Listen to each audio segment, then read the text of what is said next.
look who it is, gracing us with their presence. Where are you going? Done. Where are you going?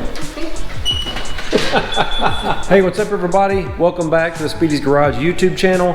We've been focusing a lot on Go Man Go lately. This past year's been ups and downs, and we finally got our 9-second passes in towards the end of the season.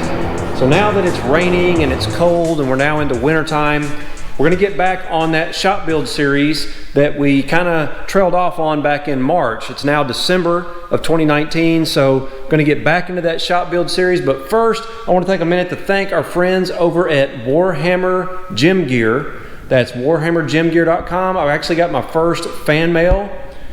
When Miss Speedy was doing her competition, they reached out and said, hey man, we watch your channel. We'd like to send Miss Speedy a couple of items, and you as well. And so they sent Miss Speedy some stuff. Obviously, she looks a whole lot better in it than I do, but the shirt I'm wearing now is from Warhammer Gym Gear. So thanks, guys. Now let's get on to our video. And before I forget, I'm gonna go in and on all these shop build series videos, I said I would go in and read the comments and answer the questions from the previous video. Now this goes back a few months, back to March when I did the paint. And so I never answered those questions, so I'm gonna go ahead and do that now. So CFM17 Hellcat says, thanks for the extremely thorough paint detail. You deliver a great presentation. Thank you, CFM17 Hellcat. Unhinged SRT says, I see the wheels and tires are down to new personal best. Also, did you get to the track? Yes, I got to the track a lot. Hopefully you've been following along. Weekend Climber. Paint is a hard one to figure out, I'd think. It's interesting the discount the pros get that you found. The color combination looks real nice. How did you come up with it? Well, actually, it came from visiting dealerships over time and one of my friend's shops. He had a similar layout with the stripe and the dark and the light. The stripe was a different color. Honestly, I think it goes back to when I was a kid and I'd go into the Toyota dealership. My parents had a Toyota, and or my mom did, and when she took it in for service, we would go to the Toyota dealership, and this is kind of what it looked like, and I always liked it, and maybe that just kind of stuck in my mind. Frank Lyle, who's been following along a lot, he says, I have steel insulated doors on the garage. I specified double skin, so it's metal inside and out. Costs extra, but worth it. Thanks for continuing the project. You know, that's a really good idea. I probably would have liked that even better. Mine are just the foam panels that are kind of stuck in a normal steel door. Steel inside and out would have been super, super nice. Kevin Edwards, have you made a video on the floor yet? Well, Kevin, hopefully you're following along because this is it. He says he's getting ready to build his garage, breaking ground next week, looking for floor ideas. Great videos. I noticed you have some type of box on the ceiling in the middle. What is that? The box in the ceiling is a recess for the lift post. Should I ever decide to put a lift in the garage or in the shop, it'll have a recess so that I can service the posts. Old School 392 says, awesome garage, bud. Thank you, Old School 392. Kevin McDavid, love your videos. You are one of the few that actually knows what they are talking about. I don't know about that. I try to help people, but thanks for the credit. He says it has a red eye and loves the race ramps. What brand and size? They are Race Ramps brand. They're the regular race ramps with an extension. I'll try to leave a link in the comment description. They'll take you directly to them if you want to get a set. Tyson Stone, this shop series has been great, very informative, and has helped me with some things I was overlooking on my shop plans. Looking forward to the floor epoxy video. Hopefully you liked it. Bobby Boy, awesome build and fantastic video quality. I've been doing some basic research for a 24 by 24 garage shop when I found your videos. I saw that you briefly showed some plans throughout the series. Would you be willing to share copies of your blueprint, build plans, and notes? Sure, just shoot me an email and I'll help you out any way I can. Corey Suttles, if I ever win the lottery, I'm hiring you to design, oversee, and handle the entire shop build. You know exactly what needs to be done and how it needs to be done. Thank you for an awesome series of videos. Corey, thanks a lot. Don't give me too much credit. I'm just trying to share what I learned as I went along my journey of having this place set up. Reaper 5.56XX, I would love a garage like this one day, hopefully. Respect, man. You know, this was a dream of mine for probably 10 or 15 years. When I moved into my new house, I spent 5 years planning and basically saving up money to have it built. So just kind of stay the course and you can get there. And finally, Red 95 GTS, he says, I did a nearly identical paint scheme in my garage and decided that my painting skills weren't nearly good enough to end up with a nice straight stripe. So I painted the gray and white and then used a 6-inch wide roll of red adhesive back vinyl to complete the stripe. It's actually a pretty good idea. Very easy to do with a laser level as a guide. and it has stayed stuck to the wall with no problems. Just an easy do-it-yourself alternative for anyone following along. Love the garage build series and can't wait to start my own dream shop build one day. Great job. Red 95 GTS, that's an excellent recommendation for folks. I don't know if it would be cheaper than having the painter come in and do it, but I can see that it works, and I'm glad to hear that you say it's stuck without any problems. That's very, very good news. Okay, so with that, let's get on to the floor, but don't forget, leave your questions and comments below on this video, and I'll be sure to go over them on the next installment of this shop build series. Okay, so back to that shop build series. One of the biggest questions I have gotten about the shop is what floor coating did I go with? And it's easy to see why. The floor looks fantastic, as you can see there. It's very shiny, very bright, durable, easy to clean up, all the things you really want in a floor coating. And so I'm going to tell you what I did and how I did it. And here it is, literally 4 years after it was installed. And you can see it still looks pretty good. I've done a bunch of work in here, and so this product worked very, very well, and I would definitely use it again. And I know the big question probably on a lot of people's minds is, what did it cost to have the floor coated?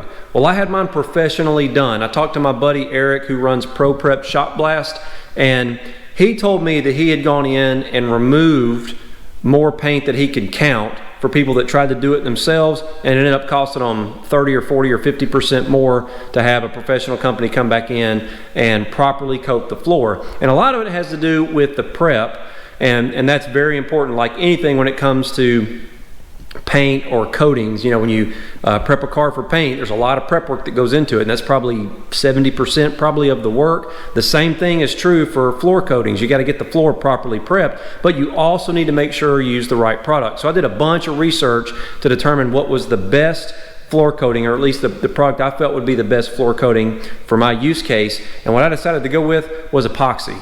And the epoxy is installed, or I had it installed by professionals. It's a professional company that does this work, and it's going to be priced by the square foot. So I know that's the big question that everyone's going to have, is how much does it cost? Well, you can't really base it on what I did. I've made been very blessed to have made some very good friends in the automotive community out of these car shows and drag racing and whatnot. And so my buddy Eric, who runs Pro Prep Shop Blast, he actually does professional concrete preparation for this type of thing, and he owns the company that does it.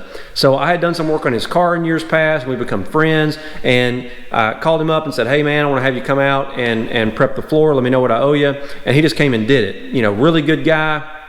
Came out and he basically diamond grinded the concrete surface, and it has to cure a certain amount of time. I think we let ours cure 30 days, 45 days, something like that. And then he came out and he ran his machines on it, as you can see here, and it basically kind of grinds the top surface of the concrete off and makes it very rough. And it probably picked up, those machines probably picked up, I would say 40 or 50 pounds of concrete dust, and it was super fine, almost like confectioner sugar at the end of it. And so he came out, ran his machine, prepped the concrete. So I saved all of that money on the prep work. So now I started calling around to companies that would come out and just do the coating. A lot of them were really shy about or coating a floor that they hadn't prepped. But when I told them Eric had done it, he's a pretty big name in the area, they were like, okay, no problem. And it basically cut the price to have it coated almost in half. So I would say, and I'm doing this based on prices 4 years ago, I would say $6 a square foot 4 years ago was probably about right. So I ended up about $3-ish a square foot for the coating. And again, I went with an epoxy. So epoxy is a two-part. It's A and a B. They mix together in a certain ratio and they activate each other. And so when it activates and it goes off, it gets very, very hard. So I wanted to make sure that I had a really good, bright, durable coating. And so I went with that light gray epoxy. I was thinking about the lights shining down and reflecting off. And so I made sure when I put the lights in, I was thinking about foot candles. We talked about that before. And I'll link to all of the previous shop build series videos at the top, the playlist, so you can go back and check that out.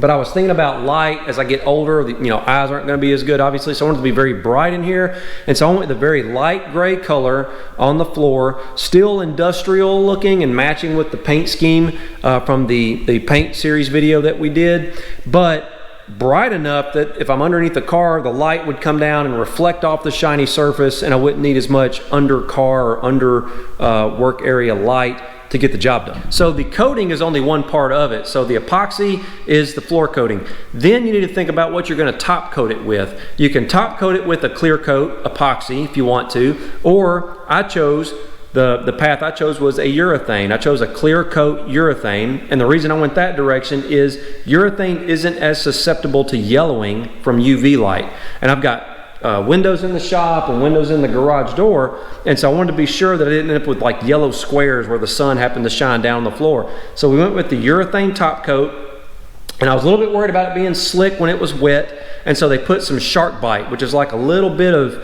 granular material in the clear coat when they clear coated the floor, and it made it very, very nice. It's still easy to clean, super easy to mop, chemical resistant. I've never had any problems with brake cleaner, acetone, solvents, anything like that. Race fuel spilled on it, no issues there at all.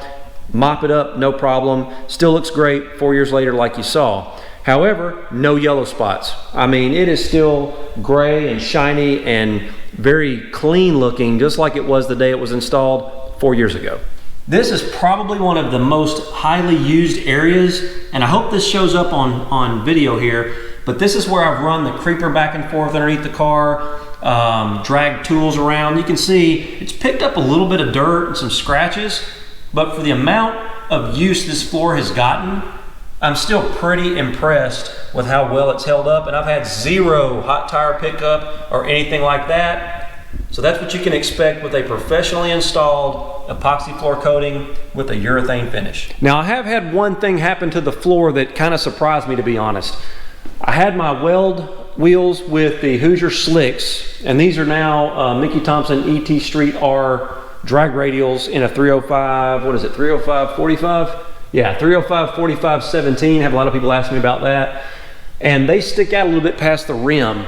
So if I were to drop this on the floor, the rubber would hit the floor. However, on the Hoosier 28 by 10s, they would kind of pull in a little bit. And so this edge of the wheel actually protruded a little bit wider than the rubber on the tire. And I had one of the tires sitting down on the ground, and I was moving around and doing some other things, and I set it down where it wouldn't roll. But what I didn't think about is the weight of the front side of the wheel pulled the whole tire and wheel over, and it smacked the concrete, and very surprisingly, it chipped it. And I was really upset about that because it actually chipped out a big section. I mean, that's probably a ½ inch by an inch. And I've been searching for some kind of epoxy to fix that so it's not so obvious. It doesn't have to be perfect. I mean, we're talking about a shop, but you can kind of see where the wheel hit right here in that little arc, and it just popped out a piece, probably a 1/16 millimeter, 2 millimeters thick. And that's been there, and it's driving me nuts. So please leave me a comment if you know where I can find something that I can put on that to fix it and kind of patch that. I don't expect it to be perfect again, but if I can get that patched, that would be great. But that's been about the only damage, and I've dropped tools and all kinds of stuff, but I guess that wheel just hit just right, and maybe there was a little divot or a dent in the concrete right there, and it just happened to be, you know, perfect storm. But that's been the only damage I've had to the floor, and I've beat on it pretty good. So that's one of the things you kind of need to consider when you're picking out your floor coating. I went with just the standard machine gray. I think it was called light machine gray, and that's just a generic color name. You'll need to look at color chips or whatever for the company that you're choosing. They had chips that I could look at. They had some darker ones, they had some lighter ones. This was called, like, you know, light machine gray, so that's what I went with. And I just went with the standard solid color, all gray. What I was thinking about is the little chips that you can see. So one of the other options they had is they'll put the epoxy down, and while it's still kind of tacky, they'll throw out these little chips, and there can be various colors. You know, I think the options I had that would have matched this garage would have been gray, red, and white, and black. And there's little bitty flakes, and they would sprinkle those around while the epoxy was still tacky. Those little chips, I think they're vinyl, would stick to the epoxy, and then when they came back and put the clear coat, it would seal those chips in. And I believe the purpose of that is to hide some of the nicks and scratches that you might get in your garage floor over time as you're doing work in your shop. my thinking was, well, if I got these little chips and little speckles everywhere, if I'm working on a car and I'm bad about dropping nuts and bolts, if I drop a screw or a nut or a bolt, it'll be really hard for me to find it with those little chips everywhere. And so I thought, if I drop a nut or a bolt or a screw and it's just a light gray shiny floor, I'll quickly find what I'm looking for. And so that's the reason I decided to go with just the regular old light gray with the clear coat, but it does show a little bit more of the nicks and scratches. So keep that in mind when you're picking yours out. I don't know if I would change it if I had the chance, if I went back, because I have dropped a bunch of bolts and screws in here and they're super easy to find. I can just shine a flashlight under the car and I'm like, boom, there it is, grab it really quick. And I'm not kind of feeling around and thinking, okay, is that just a chip, one of the little chip flakes, or is that the bolt or screw that I'm looking for? So one of the things to consider when you're having your floor done is that finish. And that floor coating does go into both the restroom as well as the compressor closet, although I've got a rubber mat underneath the compressor to kind of deaden some of the vibration so you can't see it, but it's underneath there.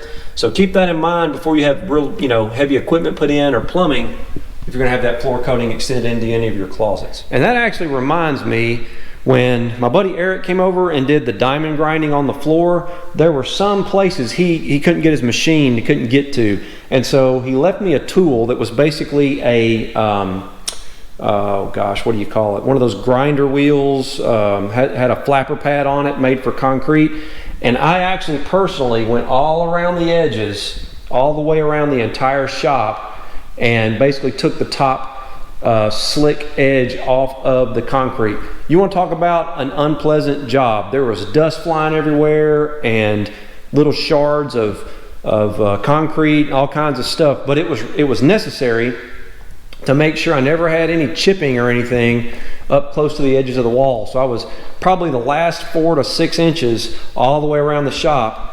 I went ahead and did that personally with the tools that Eric left me. I had to wear a dust mask and some eye protection. I tried to run fans and open the windows because it was like a fog machine in here after about a minute of running that thing. So if you have a company come out to do yours, make sure you see somebody going around right up against the edge of your wall so that you never have any trouble with your coating peeling up at those edges. So that's it for today. I hope you enjoyed the video. Be sure to subscribe if you haven't already. Check us out on Instagram. It's @Speedys_garage, as well as our website, www.speedysgarage.net. And hopefully I will see you out there.